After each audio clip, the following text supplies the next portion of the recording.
Good morning students. Last lecture में जो हमने बात की थी, हम फिनॉल के रासायनिक गुण के ऊपर बात कर रहे थे। किसके ऊपर बात कर रहे थे? फिनॉल के रासायनिक गुण। और उसमें मैंने आपको 4 केमिकल रिएक्शंस बता दी थी उसकी। अब नेक्स्ट जो इसका रासायनिक गुण है, देखिए नेक्स्ट में क्या आता है, नंबर 5 की बात करें तो देखिए, अगर आप फिनॉल की अभिक्रिया Zn धातु के साथ कराते हैं, किसके साथ कराते हैं?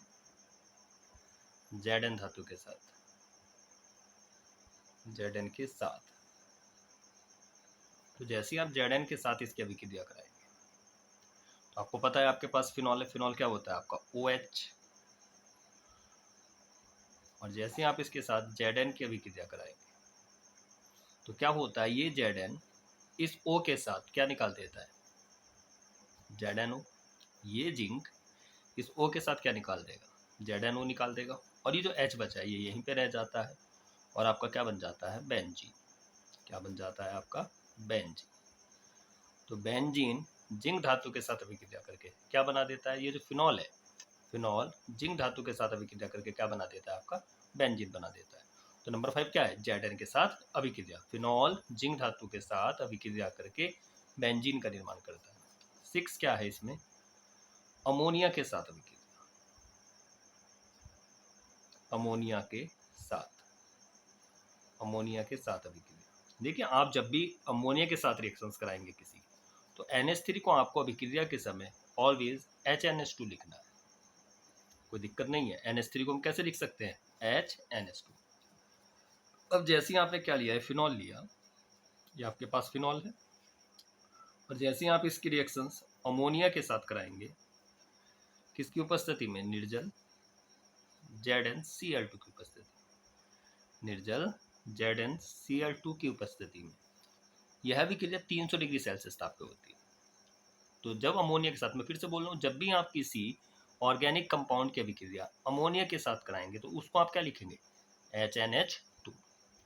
अब यहाँ पे क्या होगा, ये OH इस H के साथ क्या निकाल देगा? यहाँ से H2 निकाल देगा। और ये जो NH2 है ये इस रिंग पर जाके जुड़ जाएगा और आपका क्या बना लेगा? यहाँ पर एनिलीन। क्या बना लेगा? आपका एनिलीन। एनिलीन बन जाएगा। तो अमोनिया के साथ जब भी आप रिएक्शंस कराएंगे तो ये फिनॉल अमोनिया के साथ अभिक्रिया करके किसकी उपस्थिति में? निर्जल ZnCl2 की उपस्थिति में कितने डिग्री सेल्सियस पे? 300 डिग्री सेल्सियस टेम्परेचर पर जब भी अभिक्रिया करेगा तो क्या होगा? ये OH इस H के साथ H2 निकाल देगा और यहाँ पे क्या बन जाएगा? आपका एनिलीन। देखिए नेक्स्ट रिएक्शन जो है वो बहुत ज़्यादा इंपॉर्टेंट है इसकी, हैलोजनीकरण। हैलोजनीकरण में हम क्या करते हैं?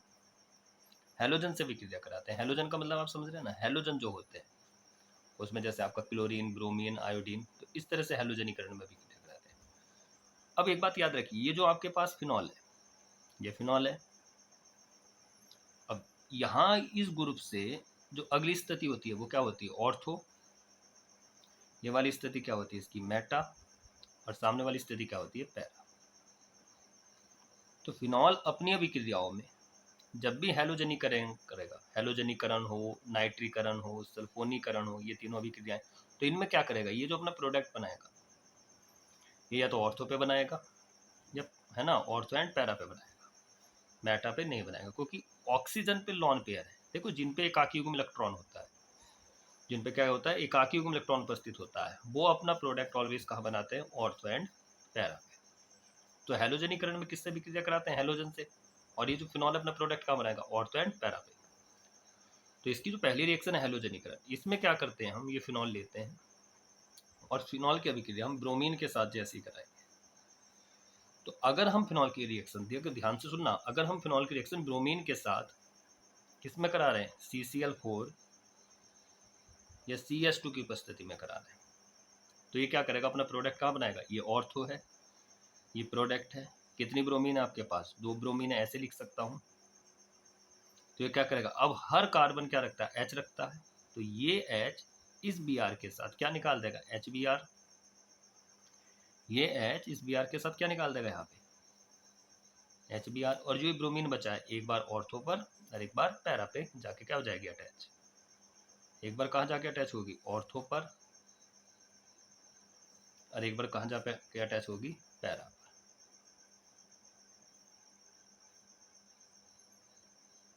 तो ये क्या बन जाएगा आपका ऑर्थो ब्रोमो फिनॉल,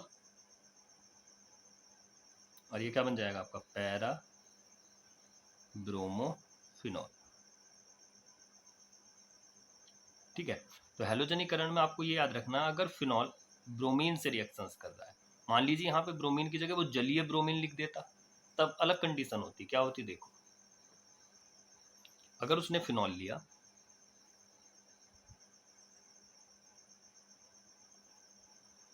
यहाँ फिनॉल लिया है, और उसने क्या कहा है कि ये जो आपके पास ब्रोमीन है ये आपके जलीय ली है आपने, अगर वो ब्रोमीन जलीय बोल देता है, कैसी ब्रोमीन बोल देता है, जलीय, तो याद रखिए यहाँ पे हमें कितना मोल लेना होगा उसका 3। जलीय ब्रोमीन में हमेशा कितना मोल लेना होगा 3, और यहाँ पे क्या है H, ये कितना है H, ऑर्थो पैरा ऑर्थो, तो कितने H ब्रोमीन आपके पास, 3 दूनी 6, तो 6 ब्रोमीन में से 3 ब्रोमीन, 1 2 3, 3 ब्रोमीन के साथ है ना, 6 ब्रोमीन है, 6 ब्रोमीन में से 3 ब्रोमीन 3 H के साथ क्या निकाल देंगे आपका 3HBr। ये केस सिर्फ जलीय में चलना है, जब आप जलीय ब्रोम, अगर मैं जलीय नहीं लिखता तो ऑर्थ एंड पैरा पे प्रोडक्ट बनता, जैसे लास्ट रिएक्शन में बना, लेकिन अगर मैं ब्रोमीन जलीय दे देता हूँ तो फिर क्या होगा, ऑर्थो पैरा ऑर्थो तीनों पर बनेगा, तो 3H 3Br के साथ 3HBr निकाल देंगे, और जो 3Br बचे हैं वो यहाँ पर और यहाँ पर क्या हो जाएंगे, अटैच हो जाएंगे, तो प्रोडक्ट क्या बनेगा आपका कुछ इस तरह से। यहाँ OH जलीय में होना है ये केस, अगर जलीय नहीं होती ब्रोमीन तो ऑर्थो एंड पैरा, लेकिन अगर जलीय है तो ऑर्थो पैरा ऑर्थो तीनों पर बनेगा। तो नंबरिंग करिए 1 2 3 4 5 6, 2 4 6, 2 4 6, 2 पर 4 पर 6 पर कितनी ब्रोमीन है 3, तो try bromo phenol, try bromo phenol ये आपका बन जाएगा, ये रिएक्शंस हो जाएगी। उसके बाद नेक्स्ट रिएक्शन 8 नाइट्रीकरण।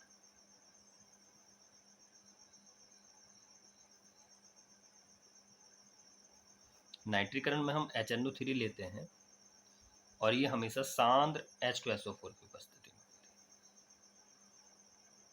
तो याद रखिए जब भी आप ऑर्गेनिक केमिस्ट्री में किसी भी तत्व का क्या करा रहे हैं, नाइट्रीकरण करा रहे हैं, तो HNO3 को आप HONO2 लिखिए, तो यहाँ से OH निकल जाएगा, NO2 लग जाएगा।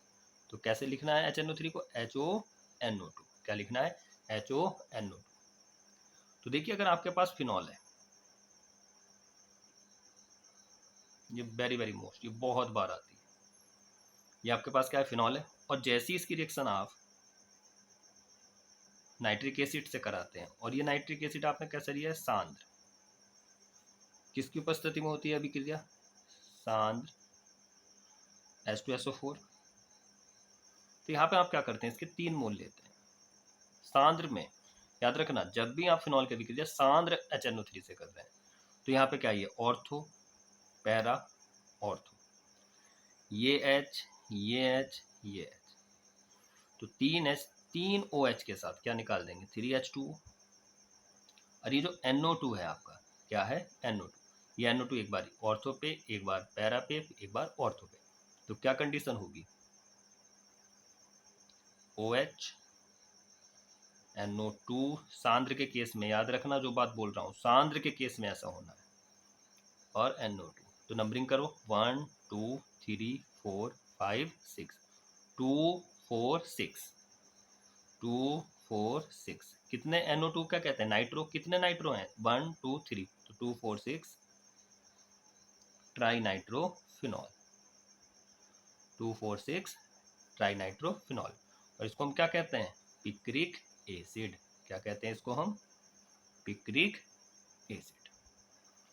तो ये नाइट्रिकन में क्या याद रखना है, अगर आप HNO3 के विक्रिया सांद्र H2SO4 के साथ कर रहे हैं, HNO3 को देखना है आपने HNO3 कैसे लिया है, अगर फिनॉल सांद्र HNO3 के साथ करता है, अगर ये फिनॉल अभिक्रिया किसके साथ करता है सांद्र HNO3 के साथ, तो आपका क्या बनेगा पिक्रिक एसिड। ये क्या है, ये एक विस्फोटक पदार्थ है, किसी भी ऑर्गेनिक कंपाउंड को जब NO2 ग्रुप घेर लेता है, कौन घेर लेता है NO2 ग्रुप, तो वो यौगिक कैसा हो जाता है विस्फोटक हो जाता है, कैसा हो जाता है विस्फोटक। और अगर यदि क्या करते हैं आपने फिनॉल लिया, ये आपने फिनॉल ले लिया। और इसकी रिएक्शन अगर आप सांद्र की जगह तनु HNO3 से कराते हैं, सांद्र नहीं है, तो सांद्र में क्या हो रहा था, ऑर्थो पैरा ऑर्थो बन रहा था। लेकिन अगर आप तनु लेंगे, कैसा लेंगे, तनु लेंगे और H2SO4 की उपस्थिति में अभिक्रिया कराएंगे,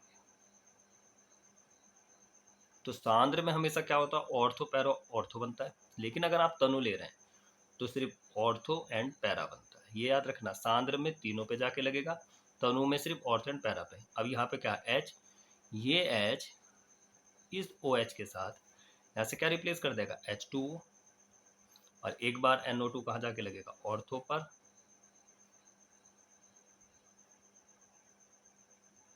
और एक बार NO2 कहाँ लगेगा, पैरा पर।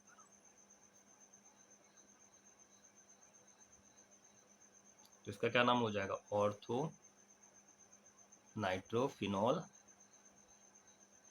इसका नाम हो जाएगा। और इसका नाम क्या हो जाएगा, पैरा नाइट्रोफिनॉल। ठीक है। तो फिनॉल जब भी किसके साथ रिएक्शन करेगा, HNO3 के साथ, अगर सांद्र है तो 2, 4, 6 तीनों पे लगेगा। लेकिन अगर तनु HNO3 है तो एक बार ऑर्थो पे लगेगा ऑर्थो नाइट्रोफिनॉल, और एक बार कहाँ जाके लगेगा, पैरा नाइट्रोफिनॉल। ठीक है। नेक्स्ट अभिक्रिया जो इसकी आती है वो आती है सल्फोनीकरण। सल्फोनीकरण,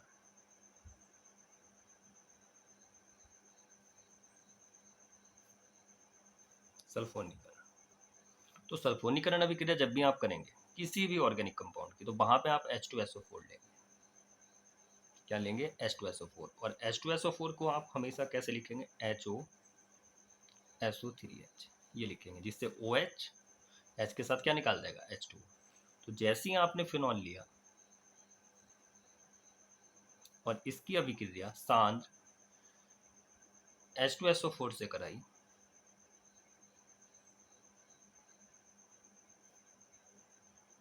तो क्या होगा आपका, ये H है, ये H इस OH के साथ क्या निकाल देगा, H2O निकाल देगा।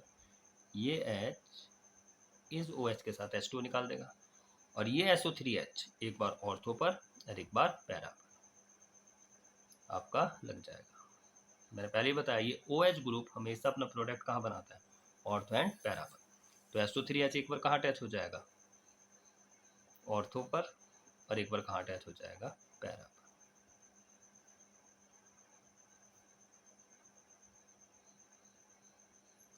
इसका क्या नाम हो गया आपका, ऑर्थो।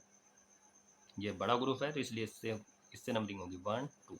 तो 2 पे या ऑर्थो पर, ऑर्थो पे क्या, OH को हम क्या कहते हैं, hydroxy, ortho hydroxy benzene sulphonic acid.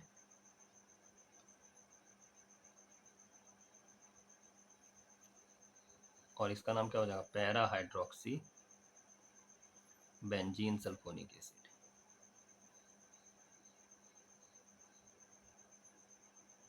Sulphonic acid. Okay. इससे जो नेक्स्ट रिएक्शंस आती है 10, वो आती है कॉल्बे अभिक्रिया,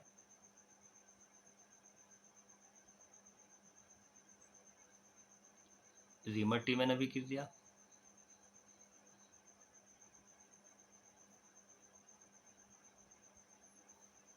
और नेक्स्ट आती है इसमें कॉल्बे अभिक्रिया, रिमर-टीमन अभिक्रिया, युग्मन अभिक्रिया, युग्मन अभिक्रिया। इन तीनों अभिक्रियाओं को मैं पढ़ा चुका हूं। तो इन तीनों अभिक्रिया के लिए देखने के लिए आप क्या करिए, लेक्चर नंबर 3 देखिए। कौन सा लेक्चर देखिए, 3। उनके नोट्स देखने हैं तो लेक्चर नंबर 5 देखिए। कॉल्बे अभिक्रिया, रिमर-टीमन अभिक्रिया और युग्मन अभिक्रिया के लिए आपको क्या करना है, लेक्चर नंबर 3 देखना है। और 3 में नहीं हुआ तो लेक्चर नंबर 2 में होगा, नहीं 3 में ही है, कन्फर्म है। तो आप क्या करिए, कॉल्बे अभिक्रिया को, रिमर-टीमन अभिक्रिया को, युग्मन अभिक्रिया को देखने के लिए लेक्चर नंबर 3 देखिए। और इन तीनों अभिक्रियाओं के नोट्स अगर लेने हैं तो लेक्चर नंबर 5 देखिए। अभी फिनॉल पूरा नहीं हुआ है, तो इसकी जो अगली अभिक्रिया है 12 के बाद, वो हम नेक्स्ट लेक्चर में बात करेंगे। Okay, take care.